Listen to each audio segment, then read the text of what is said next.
Ladies and gentlemen, our first speaker is the commander of Transatlantic Division Forward, Afghanistan, Brigadier General Mark W. Venter.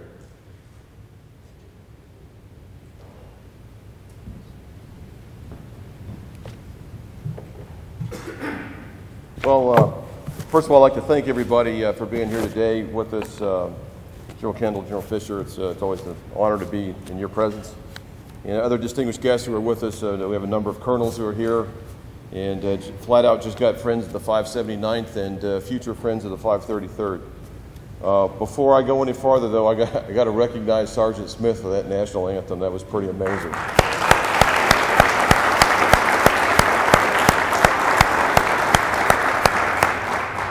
And I know that you're good at being a soldier, but there's another field that you could get into if you want to, because it's pretty doggone good. And of course, you got to recognize the 10th Mountain Division Climb to Glory Band. I mean, awesome. Good job you today, guys.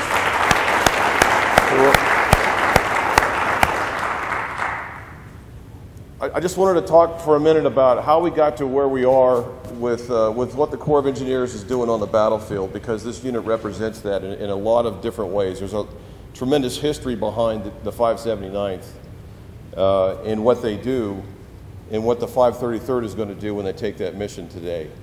And so there is a little bit of a history lesson in this, but trust me, it goes somewhere. When our nation called upon the Corps of Engineers starting in 1802 when it was formed, they called upon the Corps of Engineers because they had to.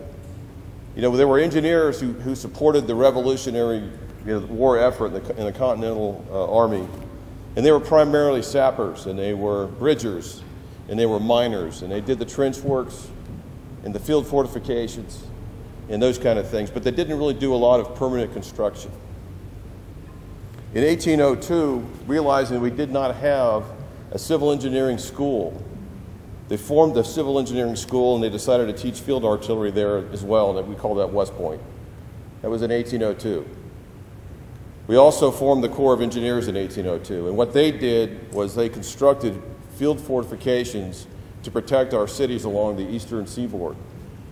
And great engineers who were lieutenants coming out of West Point, with last names of Lee and McClellan and others as engineers, worked on those fortifications, and they also worked on those harbors.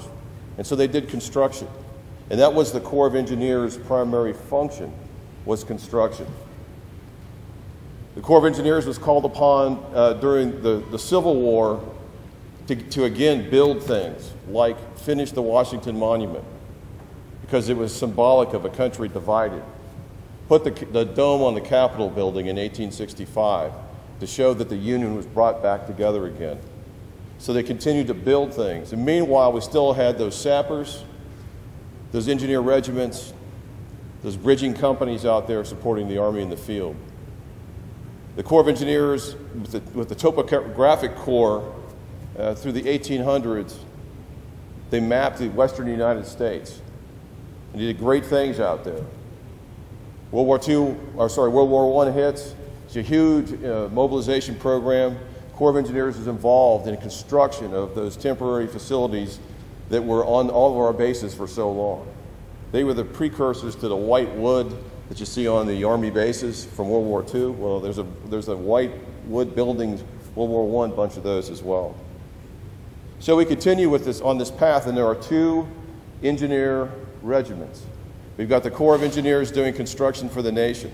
In the 30s, flood control, hydropower dams, navigation, ports and harbors, responsible for keeping the ports and harbors open to navigation.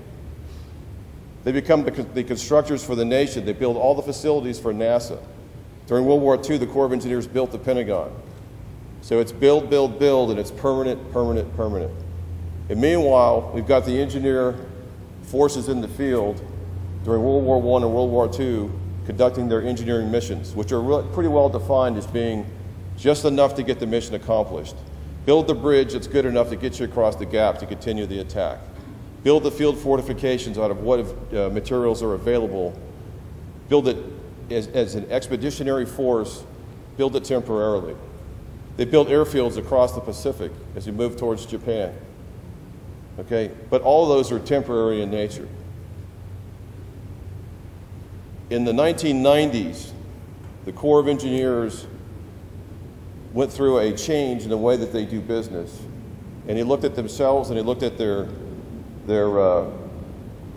brothers and sisters in the engineer regiment. There's one person that links the two together. That's the Chief of Engineers. That's a staff job. He's a senior engineer in the Army. He's got an office in the Pentagon. He's on the Army staff, Chief of Engineers. He's dual-hatted. He's also the commander of the U.S. Army Corps of Engineers that does all that heavy lifting, all that permanent construction. And Lieutenant General Flowers, as the Chief of Engineers, wanted to bring the two together again, go back to our roots. And so the method to do that is called field force engineering. And what we were doing in 2001 throughout the summer and into the fall before September 11th, before all that, we were already working in the 18th Airborne Corps with the first field force engineering team. It was called the FESTA, Forward Engineer Support Team Advanced. It had one major, and it had 7 civilians in it. And it was a concept. It was, how do you link an embedded team in a tactical formation with the rest of the Corps of Engineers? The Corps of Engineers being made up of 8 different laboratories that test materials and how you build things in every environment on planet Earth, that physically model, the Mississippi River and the Columbia River, and mathematically model that as well, who test icing in harbors and what the effect of icing in harbors is on the port. How do you link that technical expertise to these guys in the field? So they did that. And we went into warfighters. This is all before 9/11. And they showed a remarkable capability that I was able, as the engineer on the staff, to show the Corps commander, then General McNeil. And I showed him, that, hey, the scenario had to do with a lot of refugees, and we had to design a refugee camp. And this small little team of engineers was able to, with the equipment that they brought, embedded in the 18th Airborne Corps Engineer Shop, produce this camp for refugees.